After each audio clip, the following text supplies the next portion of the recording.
if we were to give some tips for our audience out there, for those who says, hey, I want to be a leader, I want to identify leaders in my team, so that I could actually pass on the baton. When you have multiple leaders in your team, it makes it so much easier because the effort of multiple people is better than one.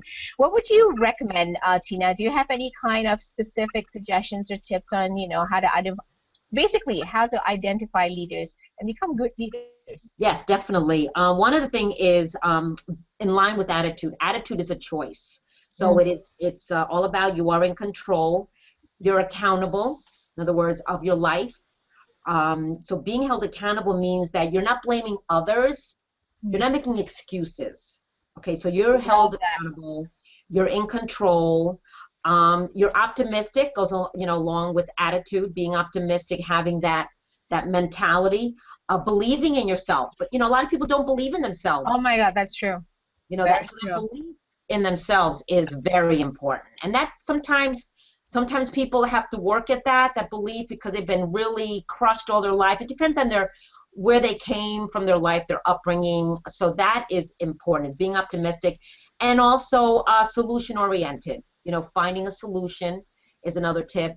And also, last but not least, is showing gratitude. I think that gratitude is really huge, is really even, the things that are not going your way, but finding something to be grateful about Oh my every, God, that's so true. you know, Very um, true.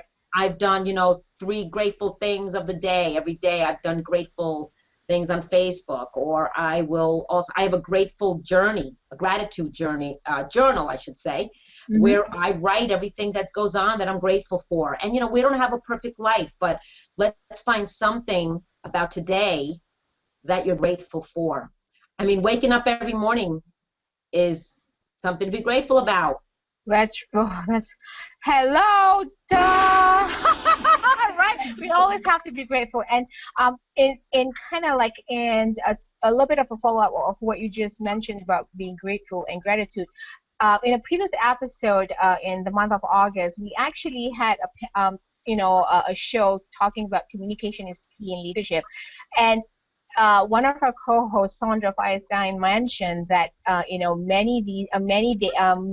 often these days leaders forget to show their gratitude and appreciation, and that's a great point that you brought up, Tina, because as leaders we all want to lead all the time, but we always forget.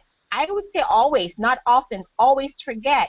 You will have a very small number of people or leaders that would actually say thank you and say, hey, great job, pat on the back. But often many leaders forget to show gratitude. However small, I think it is very important.